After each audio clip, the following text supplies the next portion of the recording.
Older adults are fascinating and wise. They're constantly adapting. We don't think about this, but it's a time with a lot of change. If you think of all the older adults in this country, 10,000 are turning 65 every day right now.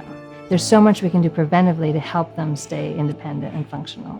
When I was a nurse practitioner providing house calls, I had a patient who was 101 years old who got around her apartment in a wheelchair but had to get onto her hands and knees to get into her kitchen.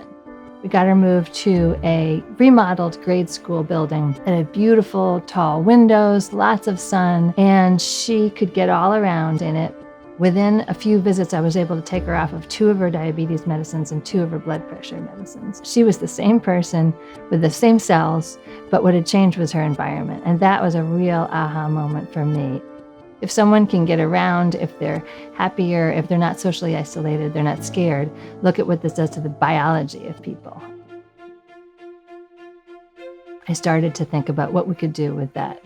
Together with colleagues, we developed a Capable program. It's 4 months long with a nurse, an occupational therapist, and a handy person. Exercise number 9, heel-toe walking. Right, I know. Every time you feel like you're going to fall, Right.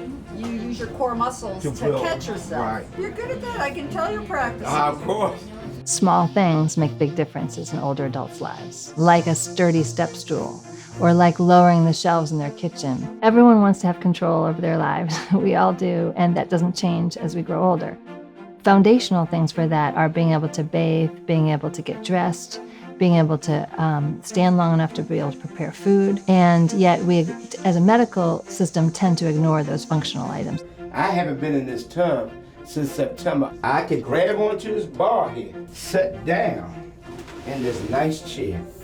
Ooh, I think I'm in heaven, chair. Capable is client-directed, not just person-centered. The clinician is there only to elicit their goals, to understand what they want, and to help suggest possible ideas, but the older adult is in charge. When they drive the goals, then they're going to be implementing what they came up with. If they're trying to exercise more because they want to be able to get out their front door, then the motivation comes intrinsically from them instead of from the nurse nagging them. We found that 75% of the people improve.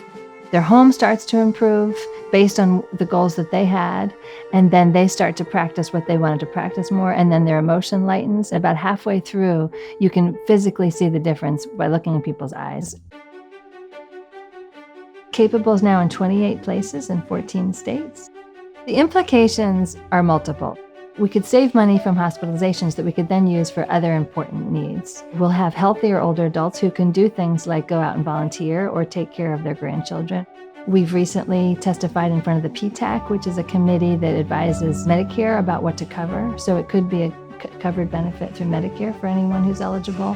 One of the things that's been so powerful to me about Capable is the ways in which humans want to be able to take care of themselves and to meaningfully interact with other humans. We have discovered a way to promote that through their own motivation. We just provide the resources and the tools.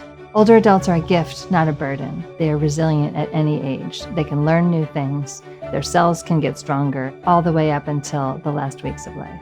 Just as children should be able to start on an even playing field, older adults should be able to age with dignity.